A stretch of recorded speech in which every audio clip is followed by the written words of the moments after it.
Hello viewers, সবাইকে শুভেচ্ছা ও স্বাগতম। আজকে টু স্ট্রোক পেট্রোল ইঞ্জিন এবং ফোর স্ট্রোক পেট্রোল ইঞ্জিন দুইজনের মধ্যে সাদৃশ্য এবং বৈসাদৃশ্য দুটো নিয়ে আলোচনা করব। তাহলে আলোচনা করা যাক। প্রথমে সাদৃশ্যের কথা দেখি যে সাদৃশ্য কি। যেহেতু দুইটাই পেট্রোল ইঞ্জিন, দুইজনের মধ্যে জ্বালানি হিসেবে পেট্রোল ব্যবহার করা হয়, আর দুইটাই কিন্তু স্পার্ক ইগনিশন ইঞ্জিনও বলতে পারি। এটাও এসআই, এটাও এসআই। আর দুইজনেই অটো সাইকেলের নীতিতে কাজ করে। টু স্ট্রোকও অটো সাইকেলের নীতিতে কাজ করে, ফোর স্ট্রোকও অটো সাইকেলের নীতিতে কাজ করে। এবারে আসি গঠনগতভাবে দুইজনের মধ্যে কী কী মিল আছে। যেহেতু এটা দুইটাই পেট্রোল ইঞ্জিন, দুইজনের মধ্যে জ্বালানি হিসেবে এয়ার এবং ফুয়েল মিক্সার প্রবেশ করে, এই জন্য দুইজনের মধ্যে কার্বোরেটর আছে। এয়ার এবং ফুয়েলকে মিক্সিং করার জন্য এই যে টু স্ট্রোকের মধ্যে কার্বোরেটর, অন্যদিকে এই যে ফোর স্ট্রোকের মধ্যেও কার্বোরেটর দেখা যাচ্ছে। আর যদি দেখি যে ভিতরেগতভাবে যে দুইজনের মধ্যে কি আছে, পিস্টন আছে, দুইজনের মধ্যে কানেক্টিং রড আছে, ক্র্যাঙ্কশ্যাফট আছে, ফ্লাইহুইল আছে। আর যেহেতু দুইজনেই স্পার্ক ইগনিশন ইঞ্জিন, এই জন্য দুইজনের মধ্যে কি আছে, স্পার্ক প্লাগ আছে। স্পার্ক করার জন্য স্পার্ক প্লাগ, এই যে টু স্ট্রোকের স্পার্ক প্লাগ, অন্যদিকে এই যে এটাতেও স্পার্ক প্লাগ দেখা যাচ্ছে। ফোর স্ট্রোক পেট্রোল ইঞ্জিনও স্পার্ক প্লাগ আছে। এবারে দুইজনের মধ্যে বৈসাদৃশ্যের মধ্যে চলে যাই, অর্থাৎ দুইজনের মধ্যে কী কী পার্থক্য আছে সেটাতে আমরা একটু দেখি।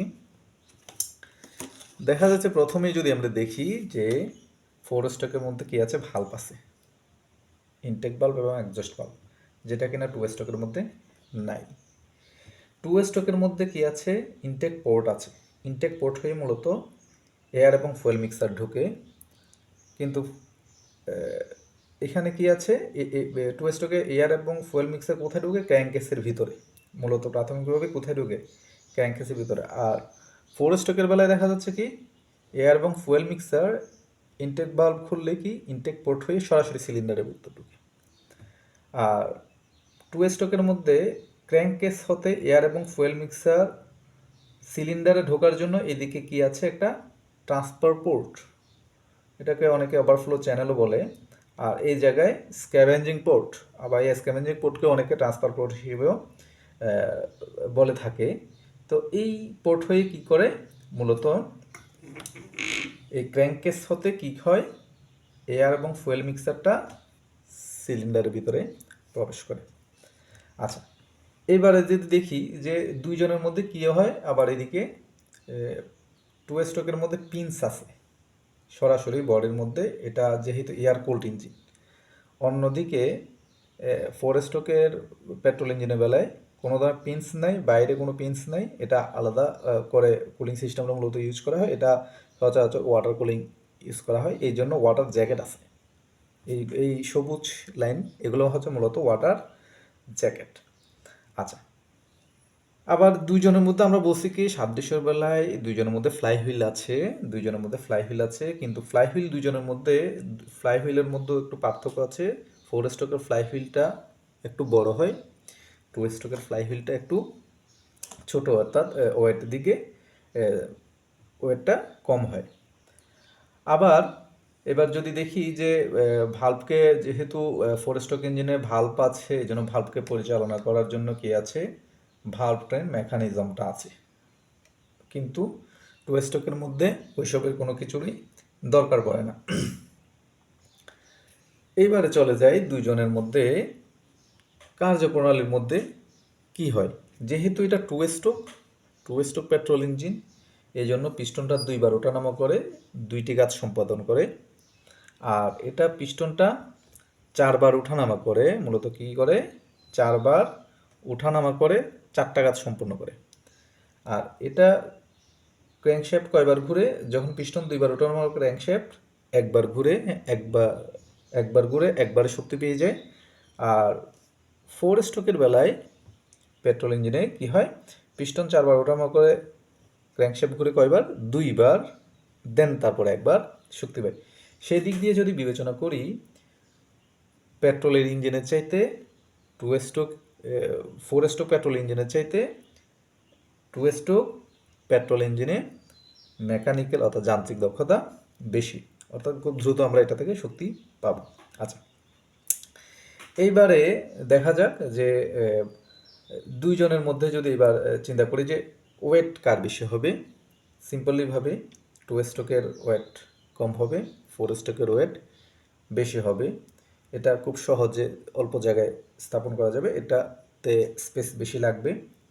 আর টু স্ট্রোকের মধ্যে জ্বালানি খরচ বেশি হবে কেন সেটা আমরা বলছিলাম যে যেহেতু এটার একদিক দিয়ে এয়ার এবং ফুয়েল মিক্সার প্রবেশ করে, অন্য দিক দিয়ে এই দিক দিয়ে কি হয়, সে এদিকে এয়ার এবং ফুয়েল মিক্সার যেটা প্রবেশ করে সে ফ্রেশ এয়ার এবং ফুয়েল মিক্সারে ঠেলে আগের পুরা গ্যাসটাকে অ্যাডজাস্ট পোর্ট হয়ে অ্যাডজাস্ট ম্যানিফোল্ড দিয়ে বের করে। তো ওই পোড়া গ্যাসের সাথে কিছু পরিমাণ কাঁচা ফুয়েল বের হয়ে যায়, এই জন্য এখানে জ্বালানি খরচ তুলনামূলকভাবে বেশি।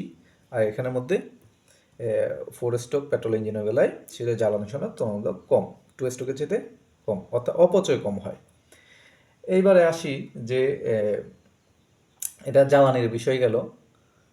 এবার যদি চিন্তা করি যে দুইজনের মধ্যে কোনটা কোন জায়গার জন্য সুইটেবল, স্বাভাবিকভাবে এটা আমরা সচরাচর স্কুটার, স্পিডবোট, টু স্ট্রোক এইসব জায়গায় আমরা সচরাচর ইউজ করি।